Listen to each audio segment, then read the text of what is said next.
You're listening to The Sports Moment. February 26th, 2024.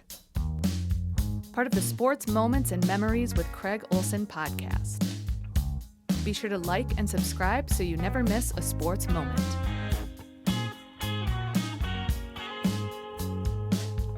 Sponsored by Pemberton Law and Lake Area Docks and Lifts. Lake Area Docks and Lifts, more than just docks and lifts.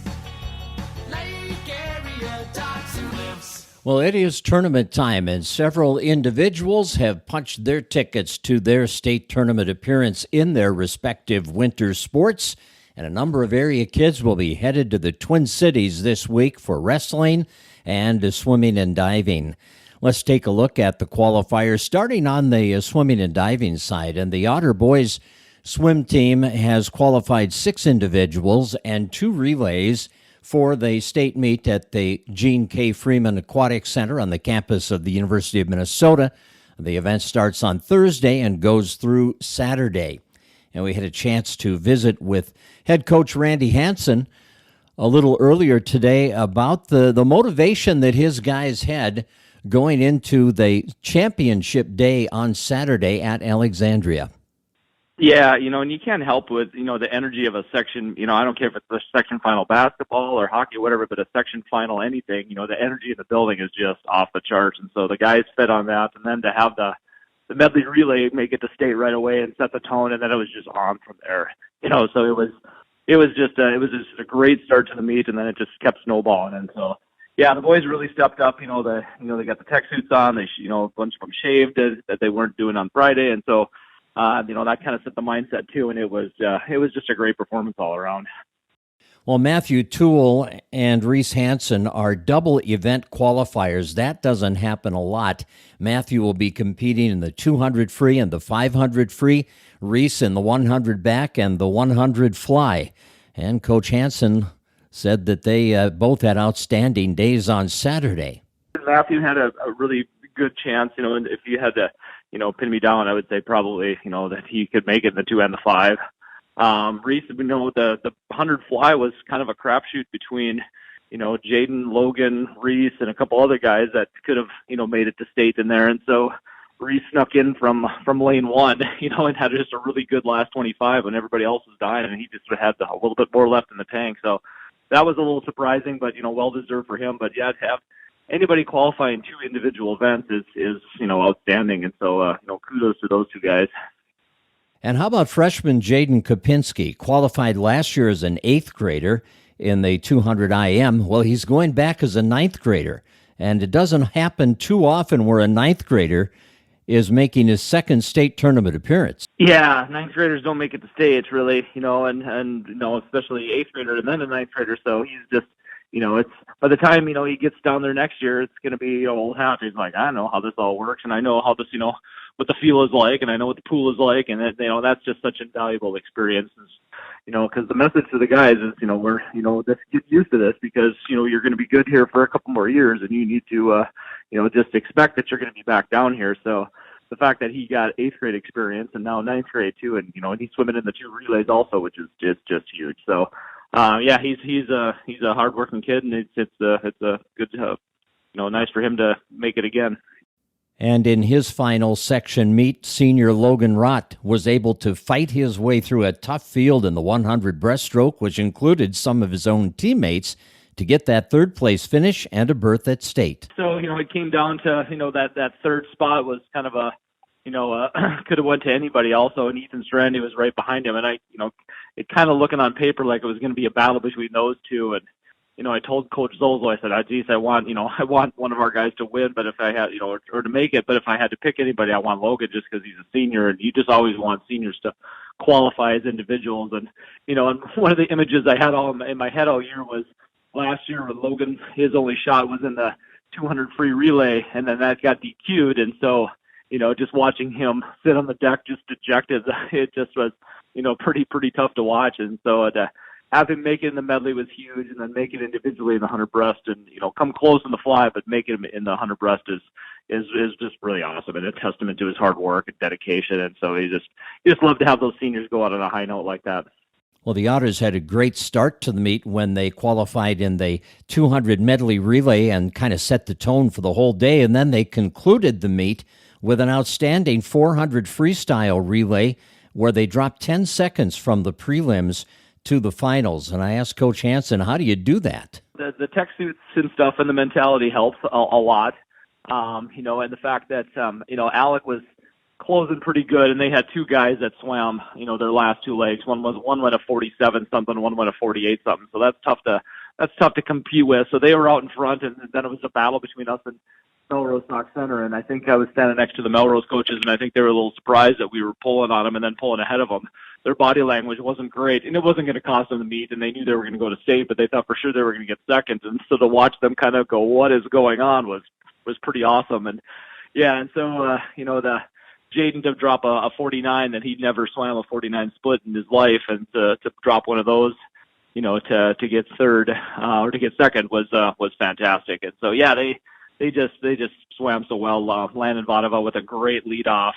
Matthew dropped a 50 point, which was huge, and then Reese, surged ahead of the Melrose guy, and with his best split ever, and then the Jaden just to pound it home was that was great. And those guys are, they're the oldest ones are sophomores, so that group's going to be around for a while. And I know they're eyeing the school record, which is a 3:15, and that's not out of the question. Probably not this year, but that's not out of the question by the time they get older. And Randy, what's your message now as you head to state this week as far as what you expect from your kids? Well, I think the message is, we're not happy just to get an invite to the party anymore. There are some years when you're like, okay, we snuck in at the very last minute, and we're sitting, 18th, 19th, 20th, and only top 16 go. But we got a lot of guys. Matthew is 13th right now in both of his 200 and 500. Reese is 11th in his backstroke. Jaden's got, I think he's about 16th, or 17th in the 100 fly. Logan's got some work to do in the breast, and Reese got some work to do in the fly. The 400 free relay is right in there, 14th, 15th, 16th, somewhere in there, if I remember right. So, we've got legit chances to make it to finals, and that's the goal, to swim on the second day. And so you aren't going to be happy just being there anymore. So you need to, show up and swim hard. So, and I think they will. That Matthew had that mentality last year and dropped some time in finals, and that was great. So we're just going to continue to pound that message home, and hopefully have a good state meet too. Randy Hansen, head coach of the Otter boys swimming and diving team, with 6 individuals and 2 relay teams headed to state. Landon Vadova, Matthew Toole, Reese Hansen, and Jaden Kopinski make up that 400 freestyle relay team that will be competing along with the 200 medley relay team of Reese Hansen, Ethan Strandy, Logan Rott, and Jaden Kopinski. Should be a fun few days down in the Twin Cities. And these guys, most of them are really young. They're underclassmen, and they'll be back competing for more state tournament appearances in the next couple of years. Well, Pemberton Law carries a legacy of trustworthy and reputable legal representation dating back to 1883, and they serve you from 4 locations around the area: Fergus Falls, Wadena, Detroit Lakes, and Alexandria. And you can visit them online also at pemlaw.com. We're almost at the end of February, and we've had real spring weather. Now, I know we're supposed to get a little snow here. It's tournament time, remember, so we'll be getting some weather before the end of winter. But with the early spring onset and golf courses opening and ice not taken to the lakes at all this winter, the folks at Lake Area Docks and Lifts are excited, and they know you're excited to get things going with summer fun on the water, and we'll maybe get an earlier start than usual this year. And they want to remind you they serve you from 5 locations across the lakes area. That's Lake Area Docks and Lifts. Lake Area Docks and Lifts, more than just docks and lifts. Lake Area Docks and Lifts. Well, we talked about the swimmers from Fergus Falls who have qualified for that state meet. How about the wrestling competitors from around the area? And in Section 6A, the West Central area Ashby-Brandon-Evansville Knights have always been a strong team and a force to be reckoned with at tournament time. And there's no doubt that this is the same this year. They have 4 individual champions. Now, they did not make it to state as a team. That's Bertha Hewitt, Verndale, Parkers Prairie, which is a really strong team as well. But I talked with head coach Brandon Gruchow of the Knights about the tough section competition that his team faced this past weekend. The health of the section is definitely doing really good. We got lots of participants, a lot of full brackets. We had some great things happen and some things that we wish we could go back and redo, but that's how sections go. It happens every year, extreme highs to extreme lows.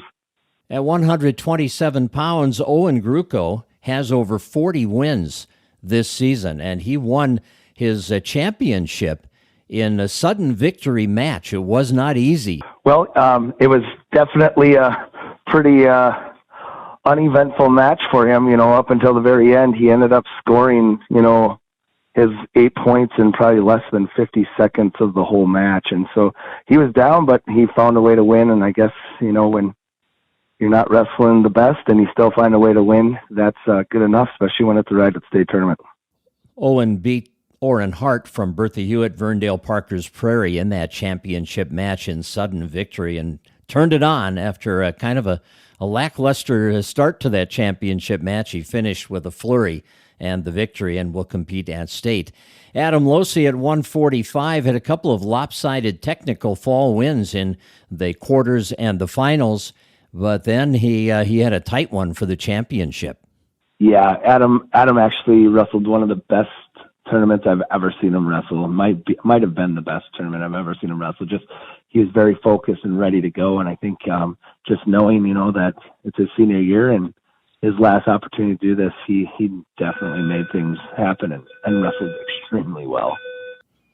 And Jeremy Blasick at 189 was the champion with a tough decision in that title match. Yeah, he just kept chipping away just like Jeremy does. He's always good about staying in pretty decent position and just scoring points when he needs to. And he can keep a close match with anybody out there. And when he gets on fire and starts hitting some takedowns, he can beat anybody. And he did that. And it was a very fun night for him. Definitely a very fun and emotional kid too. So you got to see his excitement as he captured that section title, which was pretty cool too. Senior Will Rustan has been doing it all year where he finishes matches strong for his team. In fact, he has had a record of 40-6 going into the section tournament, and he recorded 3 more pins in the section tournament on the way to the championship, just what Coach Gruchow thought his senior would do.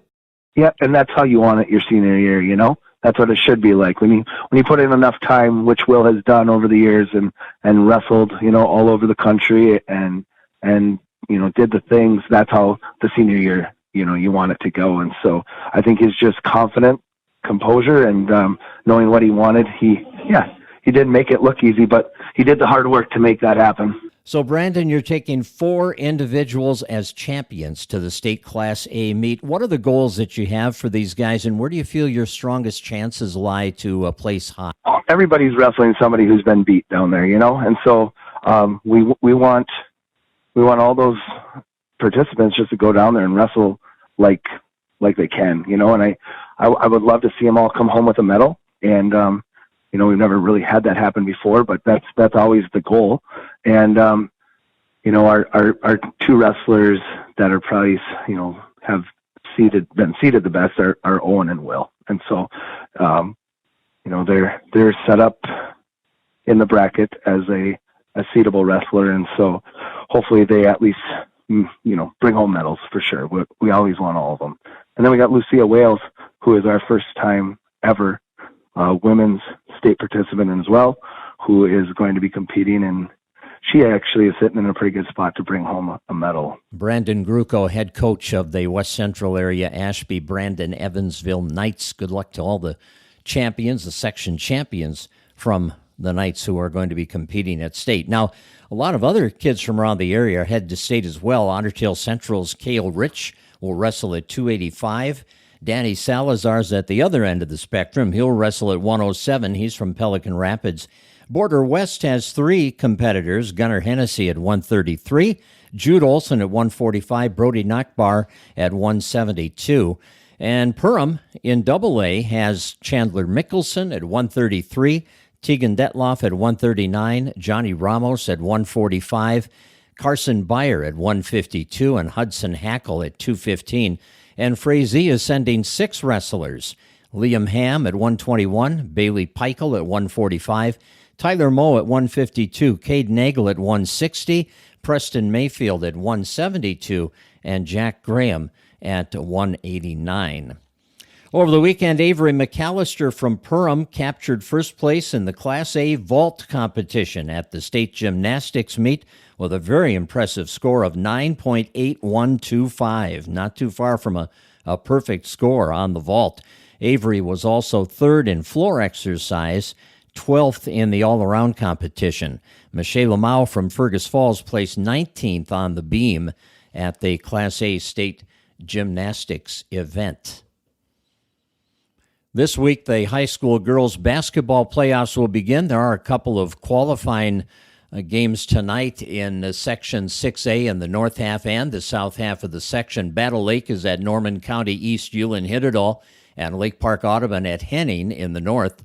And in the south, it's Ashby at Parker's Prairie and Ortonville at Benson. Top teams in the north, seeding-wise, are Park Christian, Underwood, Hillcrest, and Ada Borup West. They will all get first-round home games on Thursday in the quarterfinals, with Hillcrest playing New York Mills, or playing Rothsay, rather, and Ada Borup West playing New York Mills. The other 2 matchups will be determined by the playoff results tonight. And in the south, Hancock is number 1, Breckenridge 2, West Central Area 3, Brandon-Evansville 4. So they will all host first-round games on Thursday night, and the other teams are playing tonight for those final 2 spots in the quarterfinals. Wheaton Herman Norcross got number 5, and Clinton Graceville Beardsley number 6. So the Warriors will play at Brandon-Evansville Thursday, and Clinton Graceville Beardsley will be in Barrett to play West Central Area. And then the outcome of tonight's games will determine the opponents for Hancock and Breckenridge. It's also the final week of the regular season for the high school boys teams around the state. They will open the playoffs next week. And Cam Christie led the Gophers with 14 points at Nebraska yesterday. Dawson Garcia had 10 points and 8 rebounds, and Parker Fox came off the bench to finish with 8 points and a team-high 9 rebounds. But Minnesota fell 73-55 to Nebraska as Nebraska improved to 17-1 at home, including an unblemished 9-0 record in league play. The Gophers will now travel to Champaign, Illinois for an 8 o'clock tip-off Wednesday against number 12, the Fighting Illini. And that'll do it for our podcast today. Thanks for joining us. Busy week of state tournament action. We'll keep you up to date on all of it as we continue to follow the area teams. And what a great turnout, too, it was on Saturday for Rex Haugen as they dedicated the court at Pelican Rapids in his name. Rex Haugen Court at Al Siegle Activity Center at the Pelican Rapids Public School. Lots of former players, lots of coaches Rex coached against over the years, and tons of basketball fans and Pelican Rapids fans from all through Rex's 31 years of coaching were on hand to honor his legacy as Pelican Rapids head coach. Thanks for joining us. Have a great start to the week. You've been listening to The Sports Moment with Craig Olson, sponsored by Pemberton Law and Lake Area Docks and Lifts.